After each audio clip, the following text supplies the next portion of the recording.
There she is. Don't know whether you can see that. Jubba the Hutt, I've got to say it under. It's our nickname for her at work.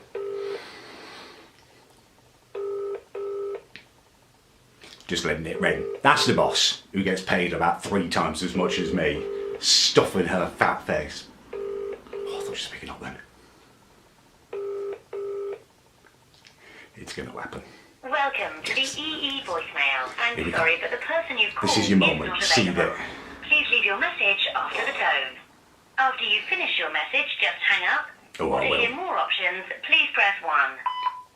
Hey up, Carol, it's Callum here. Just replying to your earlier messages inquiring to where I am. I'm at home and that's where I'm going to be staying. Yeah, I just wanted to say that you can take your job and you can shove it up your fat, massive arse, and I mean deep, right up there, wherever you've got your humanity and decency and self-restraint stored. Just stick it right up your fat arse. And also, you should know that everyone at work calls you Jubba the Hutt. They don't think that you're actually pregnant. I've started a rumour that you're not pregnant, that you just ate a baby. I am absolutely fuming today, as if I am not dealing with enough eating potatoes all bloody week, right? I've got up today, and I couldn't be arsed with the day again. I've had a shower and a shave and gone back to bed because my sister and all of her kids and her partners coming over. I can't be arsed with that. She's a dickhead, right? Anyway, I go back to sleep. I manage to sleep, even though they're making loads of noise while they're here. I wake up about 2 o'clock and I come down, right? Place is stinking of falafel. I walk into the kitchen. My deep fat fryer is ticking away, cooling down. It's been used, right? The ultimate bloody betrayal. It's not been used to cook chips like it's bloody made for. My sister has homemade falafel and fried it in my deep fat bloody fryer. I don't want it stinking of bloody falafel. I've made chips since she's left and they were tinged with bloody falafel. That's not what you want from a bloody chip. That's my money, that's my thing. You don't touch it without asking. Makes me sick. The sight of her and Meadow there, just her partner munching away on falafels. Oh, God.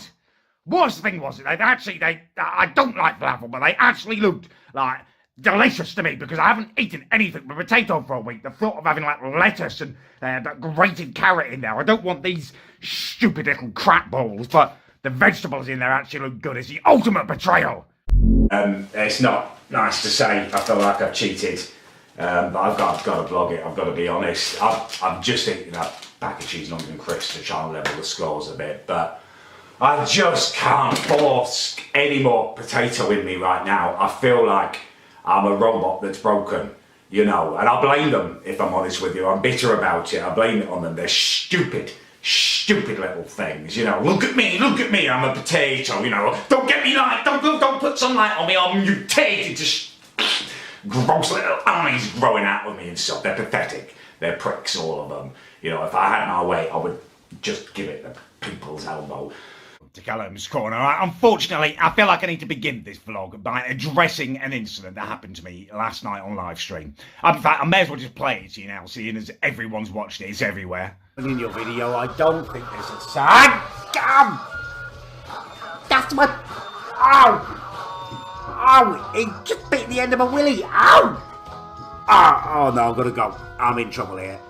That really hurt. Ow. I'm sorry. Thank you, guys. Yeah, right. Well, let me explain. What happened was, I was live streaming and I was trying to show off my guinea pigs, just, you know, to share them, because I'm not selfish. Anyway, I'd shown 2 of them off, it went fine.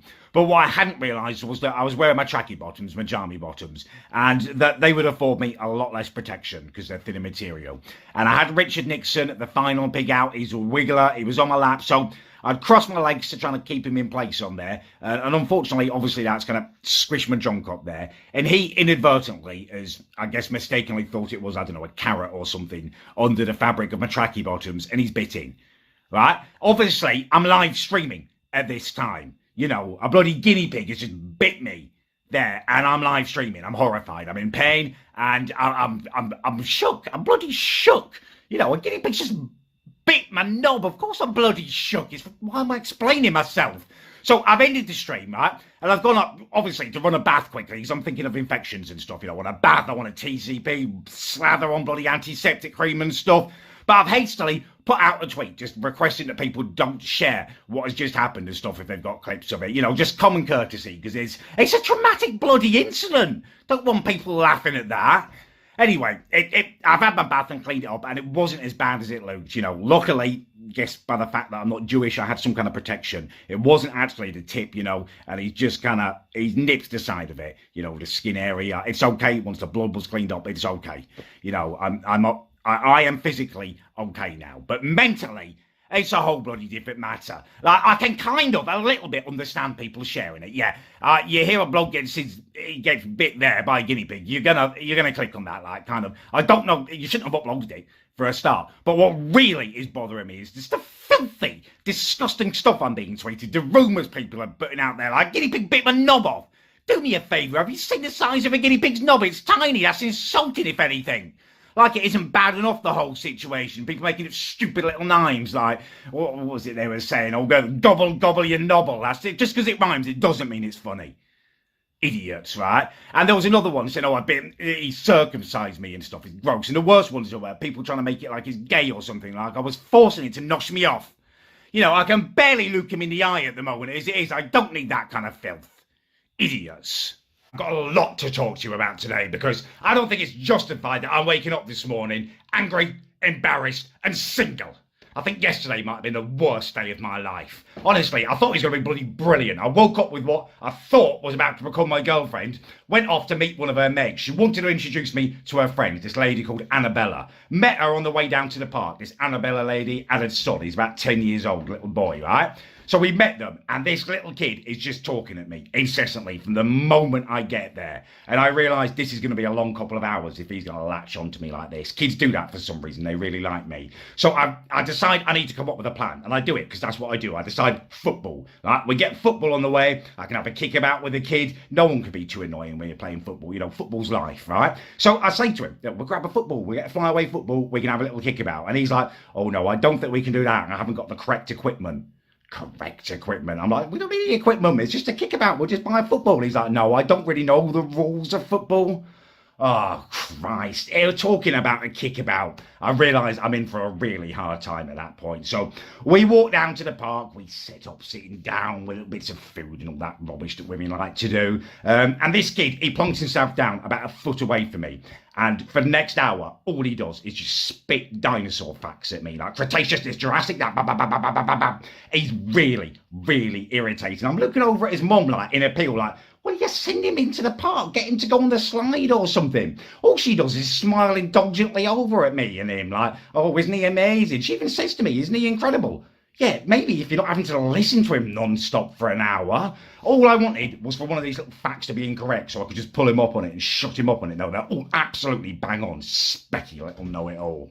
Alright, anyway, this goes on for the whole time. We're there like 2 hours until it's time to go, right? But don't get me wrong, I'm not overreacting about this, right? I'm with a girl who I really like. This is her mate's kid and stuff. Yeah, he's annoying, but some kids are twats. It's just life. In fact, a lot of kids are twats. It's just life. Anyway, we go back to her house for a cup of tea. This is where the trouble really starts, right? Her house is like an Instagrammer's wet dream or something. Everything is whitewashed, little hearts everywhere. Everything is just so. I feel nervous just being there, like I'm going to dirty the place up or something. Anyway, we get shown into the kitchen. She pops her kettle on, and she walks over to this wall. It's like a wall of tea. She's got teapots on there, and she's proudly presenting it, this Annabella, like, oh, got laps on the souchong, got this, got that, got this seaweed seed from the Outer Hebrides. Like, I get nervous when someone tries to give me an Earl Grey rather than a normal tea. I get a sweat on. This wall is giving me bloody anxiety. She's asking me what I want. I'm like, I just want a normal tea. She gives me this shocked look on her face, like I've just asked her for a ring job or something. He said, you've got a wall with 1,000,000 teas. How have you not got PG tips on there? Makes this whole song and dance about finding it. Anyway, finally she managed it. We sit down, she gets the biscuits out. I'm thinking, right, finally today's going right for me. I've got a normal cup of tea, normality. I've got some biscuits, right? Next thing I know, this Annabella, who, by the way, has chosen this, like, red tea that looks like it's been douched out of an overused prostitute on her period or something. She gets a biscuit and she dips it in my tea. That is my tea you've just dipped in there, woman. And she even looks at me and says, oh, well, normal tea, it does make for better dunking, doesn't it? Yeah, it does. That's one of the reasons why I choose it, because I'm smart. You don't get the advantage of normal tea when you've chosen that red rubbish. Oh, I couldn't believe it. Eats a bit of a biscuit. Before I know it, she's double bloody dunked. That half a biscuit's been in your mouth. And her fingers are now intruding on my tea. I see her lacquered nail in my tea. It's practically stirring it. Fingers are filthy. What is she doing? That's disgusting. I was beside myself. Get your dirty little fingers out of my tea. I'm not saying she's been off frigging herself off or something, but you do everything with your hand. You wipe with it, you clean with it. I don't want someone's fingers in my tea. Oh, God, I was aghast at that point. I just pushed the tea a little bit away from me and didn't touch it again. I pointedly ignored it. Didn't bother her. She just kept on dunking in it. It was just like some over-dunked fingered wasteland by the end of it. Didn't touch it. Disgusted me. So we leave after about an hour there, and I'm on edge, obviously, after that. I've been assaulted, basically, all day by some specky little spasmoid spaffing bloody dinosaur facts at me, and some middle-class woman liberally fingering my tea.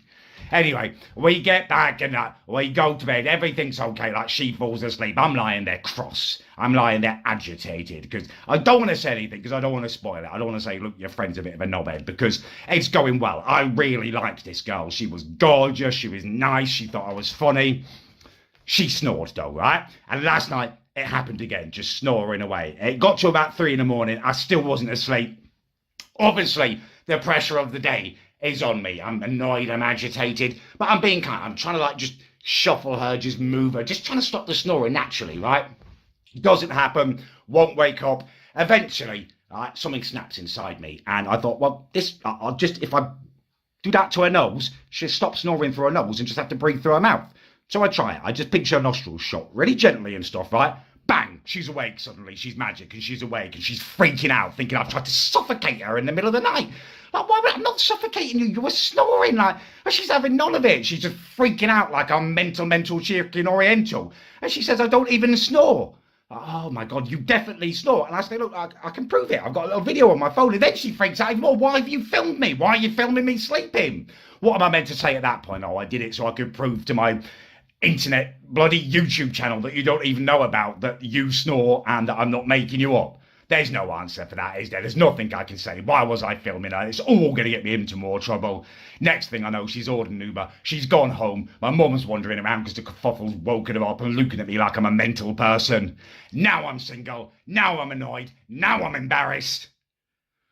Oh, and I want to hold on to this anger because I know once this anger goes, I'm just going to feel like crap because she was awesome.